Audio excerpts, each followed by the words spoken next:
guys, my name's Naomi and I wanted to do kind of like what I wish I could say is a collective book haul, but honestly I bought all of these probably within the last 2 or 3 weeks, which is kind of sad because it's basically I think over 20 books, but it's okay. I buy most of my books used, so it's not that bad, I guess, but there's a lot of them, so I'm just gonna get right into it. I'll try to do a brief description of the books just so you know what they're about, if they sound interesting to you, but I'll try to be quick. So the first book that I found is called The Answers by Catherine Lacey, and I bought this one because earlier this year I read My Year of Rest and Relaxation, and I actually didn't like it, but I liked the idea of it, and this book isn't exactly the same, but it sounded kind of similar. It's basically about this girl, Mary, who has a lot of medical bills because she has some sort of mysterious illness, and she gets put into this experiment by this wealthy person to basically become one of his girlfriends. And it's just about that, and like they say, it's the mesmerizing dive into the depths of one woman's psyche and a critical look at the conventions and institutions that infiltrate our most personal and private moments. And it sounds really interesting to me, and I'm really excited to try it out. Next, I got a book I've heard so much about. It's Autumn by Ali Smith, and there's 4 of these. Well, not exact, it's like a quartet. So there's one for each season, and I don't exactly know what to expect, but everybody speaks so highly of it that I've been excited to try it for a while. Next, I've been really liking the Booker Prize long list books that I've been reading. And this one is from this year, and it's called Love and Other Thought Experiments by Sophie Ward. And it sounds really cool, and it actually reminds me of a short story that I read in high school. But it's about these 2 girls, Rachel and Eliza, and one night they're sleeping, and Rachel, one of the girls, wakes up and says that an ant has crawled in her eye and is stuck there. And it's basically about that. But it reminds me of this short story that I read that I actually liked in high school, where this man, I think, has like a hair caught in his mouth and he can't get it out, and it's basically just about him like kind of losing his mind because of that hair. And I think this hopefully will be very similar to that. Next, I found this book. I mean, I've heard of it before, but I found it by searching books that made people cry, because that's just the vibe of this year, I guess. But anyway, I've bought The Nightingale by Kristen, and I've heard it's amazing, but also very sad. It's basically about 2 sisters in World War II, and it says it's a novel for everyone and a novel for a lifetime. So I'm very excited to read this. Hopefully I'll cry. Hopefully it's amazing as everybody says. But yeah, I'm excited about this. It's pretty long, so I don't actually know when I'll get to this, but hopefully soon. Next, I actually got, based on 2 books I read this year also. I read A Little Life, and then because of A Little Life, I read The Great Believers, which I actually only slightly liked better. So if you haven't read that one, definitely check it out. But this also came up like in a recommended thing. It's called Tin Man by Sarah Winman. And basically it's about these 2 boys that are friends when they're like 12, and then it says their friendship grows into something more. And then it flashes to them as adults, and one of them is married to a woman and the other one is nowhere to be found. And so it's basically about how their relationship developed over the years, and it sounds very good, very sad, but I've heard it's amazing. I got, because I read The Picture of Dorian Gray recently, also loved that, and I've been trying to get more into translated literature, and I found this one called Pavane for a Dead Princess, and it's translated from Korean. But basically, to me, it sounds like it's this man who is very good looking, and he develops a relationship with, quote, the ugliest woman of the century. And so it says it's about Korea's obsession with beauty and their pop culture, and that sounds very interesting, but it also reminded me a lot of A Picture of Dorian Gray. So I'm very excited to check this out. I found this book that actually doesn't have very many reviews on Goodreads, so I'm not exactly sure about it, but it's called The Iliac Crest, and it's by Cristina, Rivera, Garza, and I believe it's translated from Spanish, but it's basically about this unnamed narrator, and one night these two women appear and start harassing him and saying that they know his deepest secret. And it's about him kind of trying to figure out how they know and like what to do, and it sounds very spooky and very interesting. So I'm excited to try this. It's also pretty short, so I might try to fit it in this month to try to wrap up my reading goal for the year, but we'll see. Next, so my favorite book of all time is The Valley of the Dolls, which it's not an amazing book, but it means a lot to me and I love it. And I've searched far and wide for a book that I love as much and is similar to that. And in my mini searches, I heard about this book. It's called The Dud Avocado by Elaine Dundy. And it's basically about this American girl who moves to France in, I think, the 50s. And it's just about her relationships there and, the lifestyle that she lives there. And it sounds very similar in theory. And I did read it and I did enjoy it a lot, but it's not quite what I was expecting.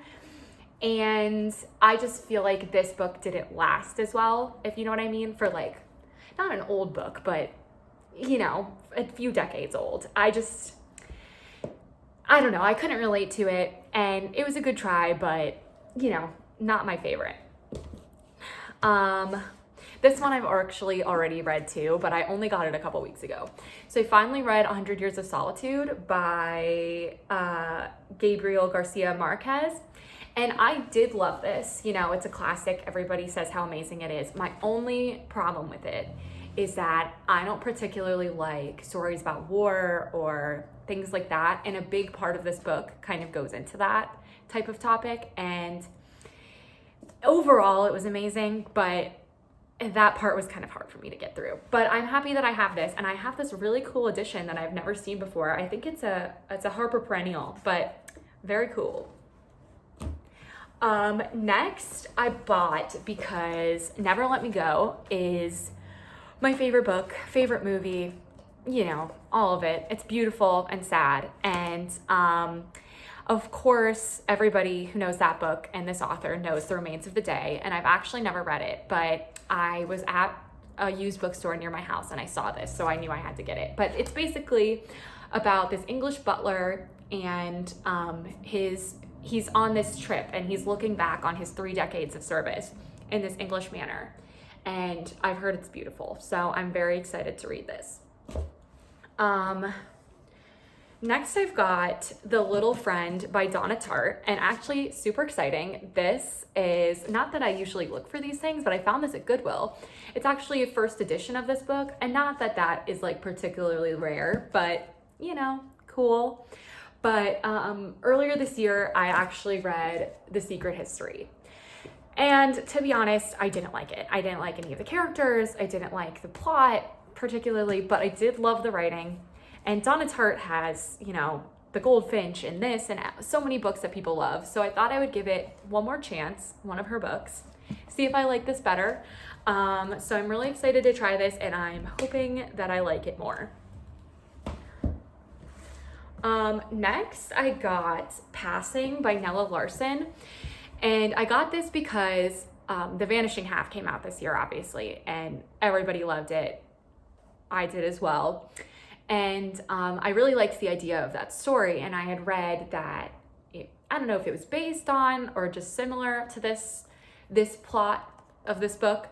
So I'm really excited to try this, and it's very similar. It's basically one girl passing for white, and just the things that come from that. And I'm very excited to try this because I really liked The Vanishing Half. Next I got Butterfield 8 by John O'Hara. And this is basically about this woman, Gloria, who one day in the 30s wakes up in this mysterious apartment, and she needs to figure out what happened that night. I had never heard of this book, which was particularly shocking to the used bookstore owner that I bought it from. He thought I was very uninformed, apparently, but I'm very excited to read this because I love the 30s. I love, you know, all the plot points that came from books from this time of like the glamorous girls gone wrong. So we'll see what I think of this, but I think this is also a movie. So if I like this book, I'll definitely be watching that movie. And I also really like this edition of this. I think these vintage whatever are like certain editions of books, and I want to find more of them. Next, I got this book that I actually don't know anything about, but it's called Black Swan Green by David Mitchel, and he wrote Cloud Atlas, which I think is his bigger, you know, most known book.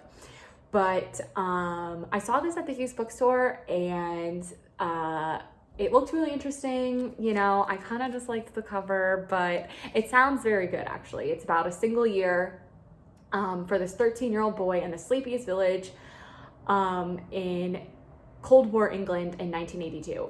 And it's just like, he describes all the characters that are going to come up in the back, and it just sounds very interesting. And this review says it's alternately nostalgic, funny, and heartbreaking, which I love. So I'm really excited to figure out, I guess, what exactly this book is. Up next, I got a few more classic books, I guess you could say.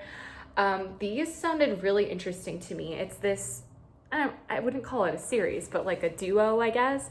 It's Mr. and Mrs. Bridge by Evan S. Connell, and basically it's about this family in, I would say, the 40s or 50s, and it's just the two perspectives on their daily lives, from Mr. Bridge's perspective and Mrs. Bridge's perspective. And from what I understand, they're, you know, getting bored with their day-to-day life and everything that comes along with that. But I think it sounds very cool to kind of read the same novel from two perspectives of two characters. So I'm super excited to try these. Next, I got a very cool edition of Pride and Prejudice by Jane Austen.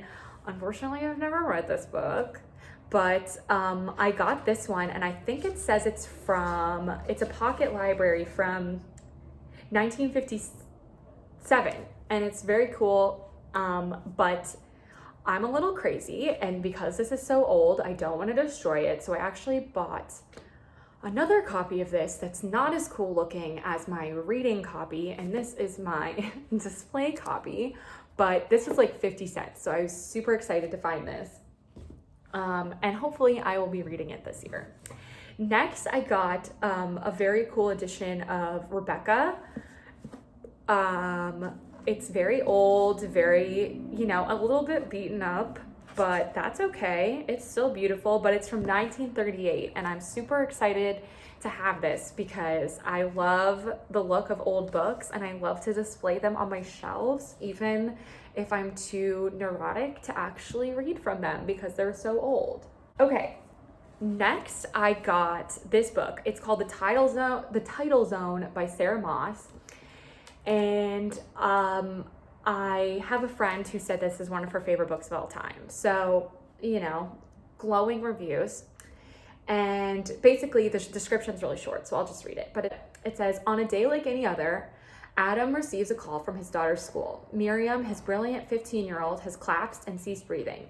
Her heart has inexplicably stopped. So I have a feeling this will be very sad, very, you know,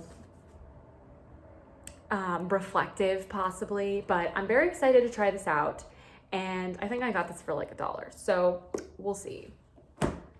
Okay, lastly, I went on a bit of a book bender, as I'd like to call it, where I read one thing and it led me down a path to buying 4 more things. So earlier this year, I read Lolita, and I know this is a classic, and while I love an unreliable narrator, and like, I didn't really like this very much. I thought, and it wasn't even the plot that was my problem, because I know a lot of people are like, that's disgusting, why would you read that, whatever. That wasn't exactly my problem. My problem was that I felt like it was so much from his perspective, and I think, and that went along with how it was narrated, I know, but I think it would have been interesting to see maybe what she was thinking, how she viewed this relationship, and, you know, both sides. So after I read that, I found this book at the bookstore near my house, and it's called, and I never heard of it, and it's called Putney by Sophie Zinoviev. Sorry. But it's basically, what it got me was the tagline on the front. It says, "This post-Me Too Lolita will challenge your perceptions on every page." And I'm actually reading this right now. And so far I really like it. Basically, it's the same sort of thing. It's this older man, he meets this young girl, and they start a relationship. And what I actually like more about this book so far, and I think it's more of a sign of when it was written, was that it is from his perspective, it's from her perspective, and then it's also from her perspective as a fully grown woman with a young daughter of her own. And while I'm not super far into it yet, I kind of feel like what it's going to turn into is her looking back on that relationship and maybe realizing that it wasn't okay, and that, you know, maybe it did affect her life, being a child, dating this man, dating, you know, having a relationship with this old man. So I'm very excited to read this. And then after I found this, I also found this book called Reading Lolita in Tehran, and I'm really excited to read this, but I wanted to finish this book first, just so I would have like the perspective, I guess. But basically it's about these 7 female students, and it's a nonfiction, and they start a book club, and they start reading American literature. And well, I don't know if it's just American, but famous literature. And I think it sounds very powerful, very moving, amazing. But because it's referenced in the title, I felt like it fit into this category, and I wanted the perspective of reading both of those books before I read this one. And then, because the chain didn't stop there, I thought, wouldn't it be interesting to look and see if there was any other books written, and just see how people take on such a weird and like taboo topic, I guess. Anyway, I got The Blue Flower by Penelope Fitzgerald, and this actually won the Booker Prize. But basically, again, it's about this this guy who asked for his father's permission to marry this 12-year-old girl, and it says it's about the irrationality of love and the transfiguration of the commonplace. And the reason I think I got this one is because I would never describe a relationship like that as irrational love. I would say it's not love, it's creepy and messed up, but I'm very interested to see her perspective on it, and maybe if I'm wrong about it. But anyway, I got this so I could compare all of these different perspectives on that book, Lolita. And then finally, after this chain of books that I found, I thought, okay, these are all about young girls dating older men. And then I found this book that sounds really interesting called The Reader by Bernard Schlink. And it's basically the inverse of Lolita. It's this young boy, I don't exactly know how old he is, but it's in post-war Germany, and he, I guess, he's 15. He falls ill on his way home from school and is rescued by a woman twice his age. And I think it'll be really interesting to read this, mostly because I think there's such a, I don't know what to call it, but like a, not as negative of a reaction, I guess, to a young man having a relationship with an older woman, even though it's just as problematic and just as serious and probably just as detrimental to the boy. So I'm very interested to read this, and I kind of am interested in comparing the perspective of the book on when it's a young girl versus a young boy.